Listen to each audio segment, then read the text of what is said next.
Hey, bonjour à tous et bienvenue sur ma chaîne YouTube. On se retrouve aujourd'hui pour une vidéo wishlist de Noël. Donc pour ce faire, j'ai mis les photos de couverture des livres sur la tablette. Donc on va commencer maintenant avec le premier tome d'Harry Potter en version illustrée.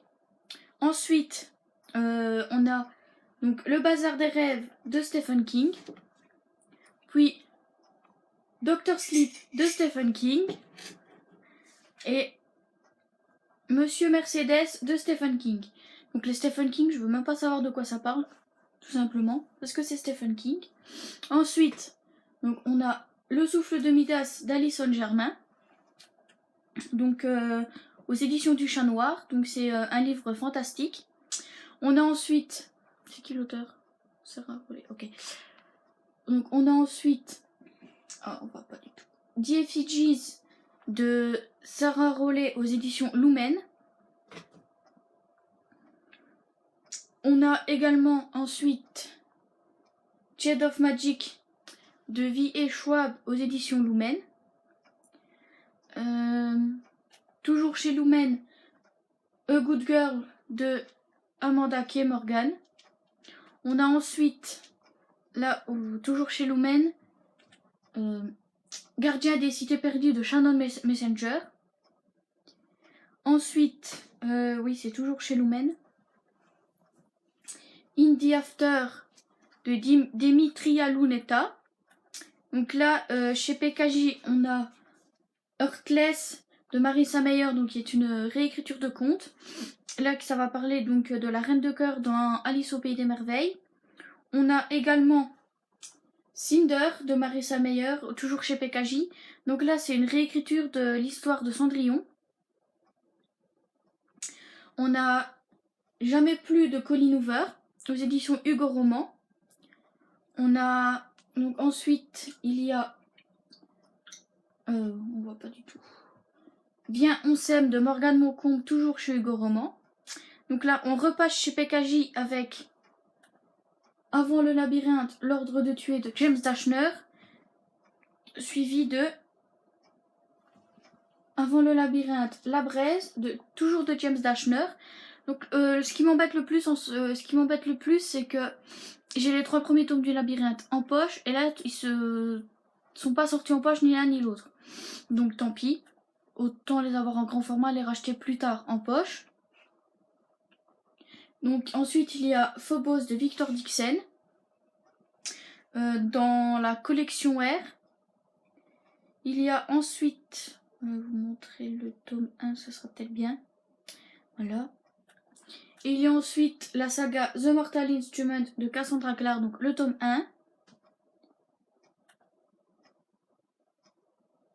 Le tome 2.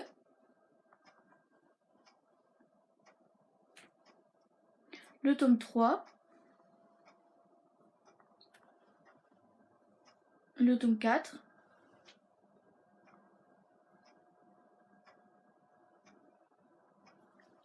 Le tome 5. Et le tome 6. Donc pour l'instant, je me concentre sur la saga principale, donc pas les origines ni rien. Donc le tome 1 s'appelle La Cité des Ténèbres. Le tome 2, La Cité des Cendres. Le tome 3, La Cité de Verre. Le tome 4, La Cité des Anges déchus. Le tome 5, La Cité des âmes perdues. Et le tome 6, La Cité du Feu Sacré. Donc il faut savoir que, je vous le remontre, Gardien des cités perdues, le tome 1 et le tome 2 sont sortis en poche tous les deux chez PKJ. Donc et le 3 et 4 vont sortir dans l'année 2018, je pense. Donc voilà, pour Harry Potter, en fait, je veux tout simplement parce que c'est la même histoire que dans les livres. C'est juste qu'il y a des illustrations en plus, tout simplement. Stephen King, je ne saurais pas vous dire de quoi ça parle. Le souffle de Midas, en fait, c'est quelqu'un qui... Oui, désolé, je vous montre à peu près comme ça. Donc, le souffle de Midas, en fait, c'est une femme qui va faire... il y a quelqu'un qui va mourir dans ses bras. Et le lendemain, en fait, c'est basé sur la légende. Je ne sais même pas si on peut appeler ça une légende d'Homère dans le truc des Grecs, là. Dans les dieu grec. Donc en fait, du jour au lendemain, elle va pouvoir, tout ce qu'elle va toucher peut se transformer en or. Donc ensuite, dans The Effigies, je vous avoue que je connais pas. Je vais essayer de vous remontrer correctement.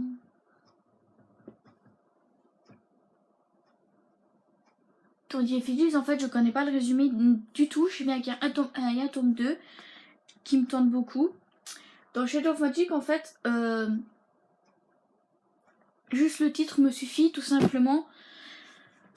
Parce que magie, magique, forcément, ça me tente directement. Et ça ne veut plus aller.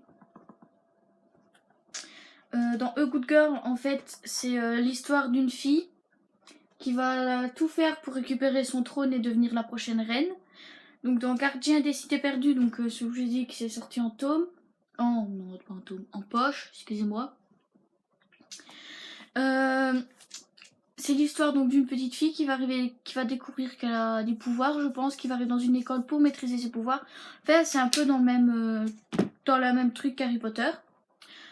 Donc dans In the After, en fait, tu dois vivre dans un monde où tu dois faire le silence absolu parce que si on t'entend respirer, si on t'entend marcher, t'es mort directement. Il y a quelqu'un qui arrive pour te tuer. Donc, comme je l'ai dit, dans Heartless, c'est une réécriture de conte, donc c'est pour la Reine de Cœur. J'ai pas envie de connaître le résumé. Donc dans Cinder, j'ai déjà expliqué aussi. Donc dans Jamais plus de Colleen Hoover, en fait, c'est l'histoire d'une femme qui raconte sa vie avec son mari et se fait taper dessus tout simplement par son mari, d'où le titre Jamais plus. Ensuite, dans Viens on s'aime de Morgane Moncoumbe, en fait, c'est tout simplement l'histoire de deux meilleurs amis qui vont décider de faire leur première fois ensemble. Et de là va s'écouler une histoire d'amour. Donc dans les deux livres avant le labyrinthe, le premier qui est sorti, donc c'est l'ordre de tuer. Je sais pas vraiment de quoi ça parle, je sais plus donc dans la braise, donc comment la braise elle s'est créée, etc. Donc dans Phobos, en fait, c'est l'histoire donc des États-Unis qui sont pauvres et vont revendre la NASA à un programme appelé Genesis. De là, eux vont prendre 6 filles, 6 garçons à travers les États-Unis pour créer une télé-réalité interplanétaire, on va dire carrément. Et ils vont les envoyer sur Mars, mais avant d'arriver sur Mars, ils vont jouer à un speed dating, donc dans une fusée ou dans ce qui les emmène sur Mars. Ils vont faire un speed dating pour que quand ils arrivent sur Mars, en fait, toutes les filles sont en couple, donc toutes les 6 filles sont en couple avec les 6 garçons présents sur le vaisseau. Et de là, ils vont prouver par leur télé-réalité que on peut vivre sur Mars, tout simplement. Donc pour l'instant, le 4e tome vient de sortir, il y a même un préquel, il me semble, si mes souvenirs sont bons. Donc, dans The Mortal Instrument, pour ceux qui connaissent Shadowhunter, je pense que pas besoin vraiment de... D'accord. Si tout peut être net en endroit, ça serait bien. Donc c'est l'histoire de Clary, donc qui va voir un meurtre devant ses yeux. Et de là, elle va découvrir donc qu'elle est une chasseuse d'ombre. Elle va découvrir le monde des chasseurs d'ombre, etc. Et donc voilà pourquoi... Donc c'est tout pour ma wishlist de Noël. On se retrouve bientôt pour une prochaine vidéo. Bye bye!